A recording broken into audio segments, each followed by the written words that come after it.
KSRTCയിൽ ഇനി വരാൻ പോകുന്ന പരിഷ്കാരം യാത്രക്കാർക്ക് സഹായകരമാകും. പ്രാദേശിക ഭാഷകളിൽ എഴുതിയ സ്ഥലനാമങ്ങൾ വായിക്കാൻ ബുദ്ധിമുട്ടുന്നവർക്കായി KSRTCയുടെ പരിഷ്കാരമായ സ്ഥലസൂചികാ നമ്പറുകൾ ബസ്സുകളിൽ ഒരാഴ്ചയ്ക്കുള്ളിൽ പതിപ്പിച്ചേക്കും. ഡെസ്റ്റിനേഷൻ നമ്പറുകളുള്ള ബോർഡുകൾ ഒരുക്കാൻ KSRTC നിർദ്ദേശം നൽകിയിട്ടുണ്ട്. ജില്ലയിലെ എല്ലാ KSRTC ബസ്സുകളിലെ ബോർഡുകളിലും മാറ്റം വരും. ബസ്സിന് മുന്നിലെ ബോർഡിൽ ഏത് സ്ഥലത്തേക്കാണ് എന്നതിൻ്റെ കൂടെ ഓരോ സ്ഥലത്തിനും നിശ്ചയിച്ചിട്ടുള്ള നമ്പറുകളും നൽകും. ബസ് എത്തിച്ചേർന്ന സ്ഥലത്തെ നമ്പർ വലുതായും ബസ് കടന്നുപോകുന്ന പ്രദേശങ്ങളിലെ നമ്പറുകൾ ചെറുതായുമാണ് രേഖപ്പെടുത്തുക.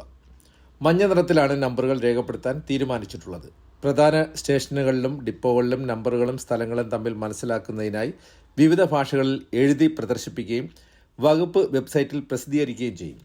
പ്രാദേശിക ഭാഷയിലുള്ള ബോർഡുകൾ അന്യസംസ്ഥാനക്കാരെയും വിദേശികളെയും ബുദ്ധിമുട്ടിക്കുന്നതായി പരാതി ഉയർന്നിരുന്നു. ഡെസ്റ്റിനേഷൻ നമ്പർ സംവിധാനം നടപ്പാക്കുന്നതോടെ ഇതിന് പരിഹാരം കാണാനാകുമെന്നാണ് പ്രതീക്ഷിക്കുന്നത്.